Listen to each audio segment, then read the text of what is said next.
So I was thinking, Yeah. the exercise that we would be doing is safe harbour. And ordinarily what we would do is have the lighthouse mat out with all the roundels and this safe harbour. And we'd spread out a lot of different objects just taken from our drawers at home. Bits and bobs and pieces, could be matchbox screws, shoe polish tin, old toys. I feel like I want to pull up. I think we have a picture of it. You keep saying, you keep talking, Joe, because I think we might even have a picture. Oh, there you go.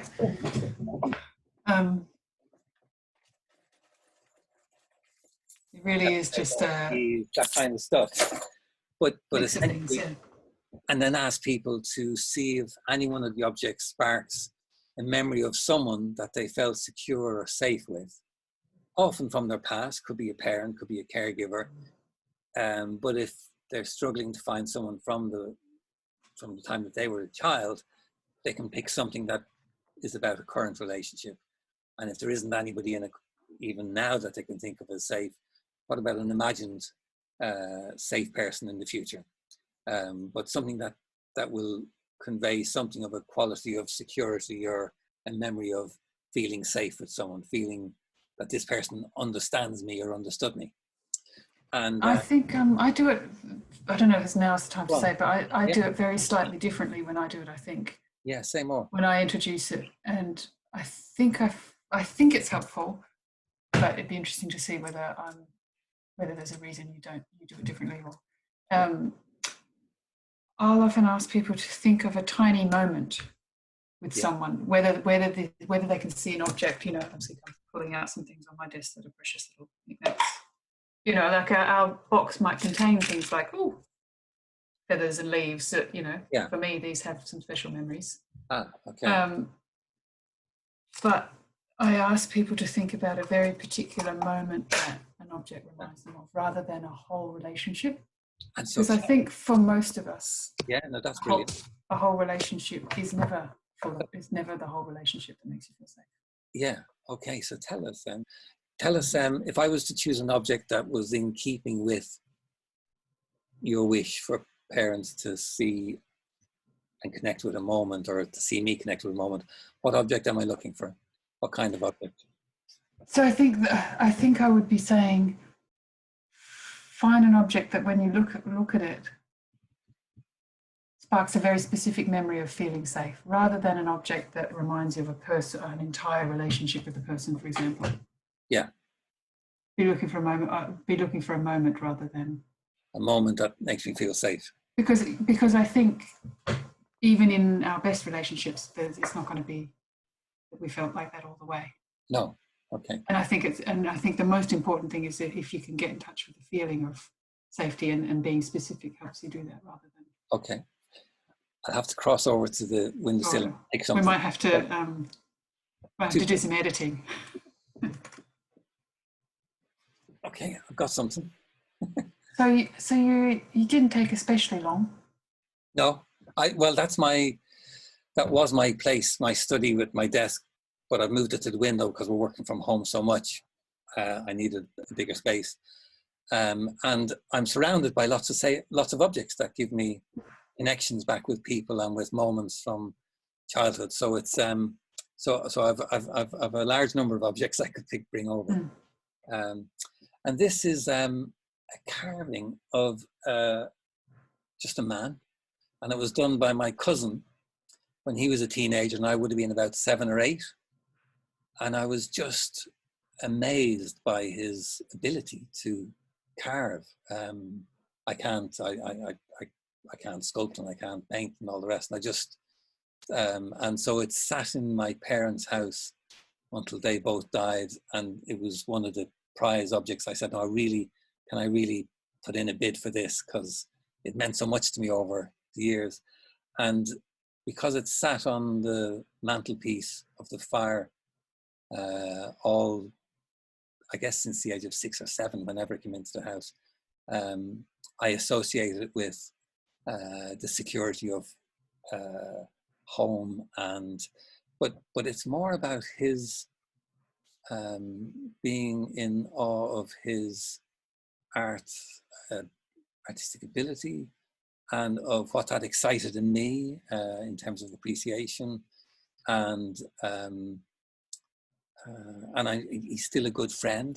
He's retired now from his work and sculpting full time. That's what he does, and I feel a sense of real connection to him through this. When he's still a good friend now. Yeah. I'm curious about what, if I had asked your 8-year-old self to describe him in that moment. Were you watching him carve? Is that the memory it's triggering, or is it that you knew he had carved it? So I didn't see him carve this one, but I saw him carve stone, and this cousin would be, Martin is his name, Martin Byrne, would be older than me considerably, but really looking out for me and really interested in the work, the stuff we did together. So I kind of had him up on a bit of a pedestal. What kind of looking out? What do you mean? What's an example?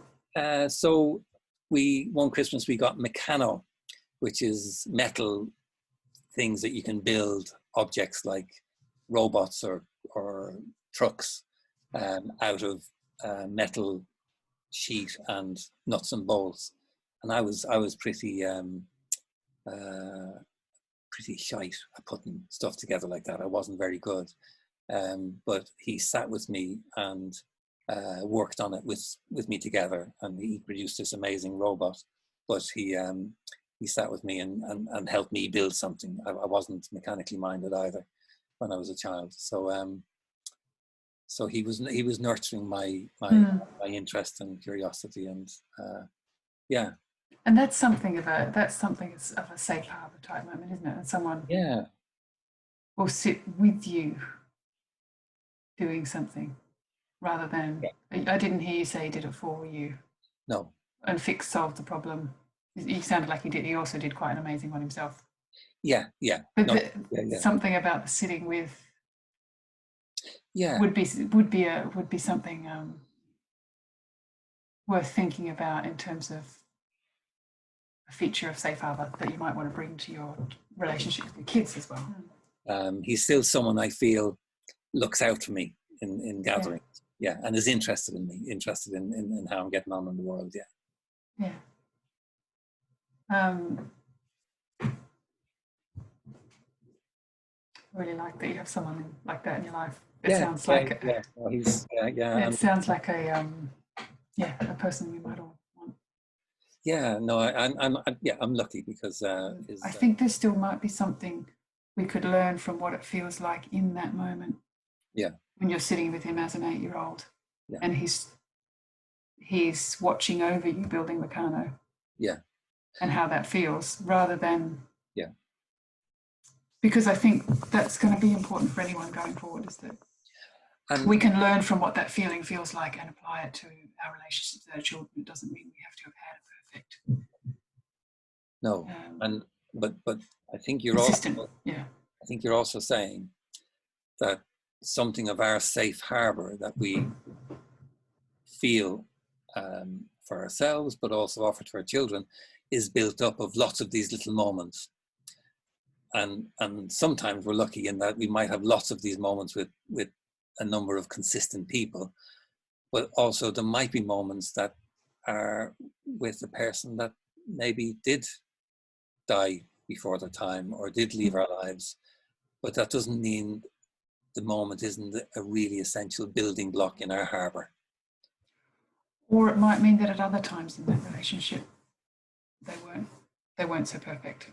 But then, there might also have been other times when that person's let you down or really not seen you clearly, but there might also have been times when they're able to. Yeah. That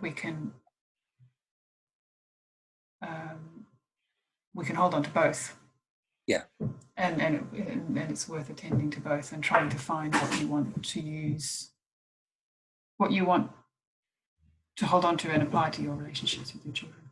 Yeah. Which parts, I guess, and that's partly what I think the activity is really helpful for, is really finding moments what will we say then, to round off, that we want the parents to bring tomorrow to the group, if they watch this before the group? Pick an object that sparks a memory of a specific moment when you felt like you were safe. Yeah.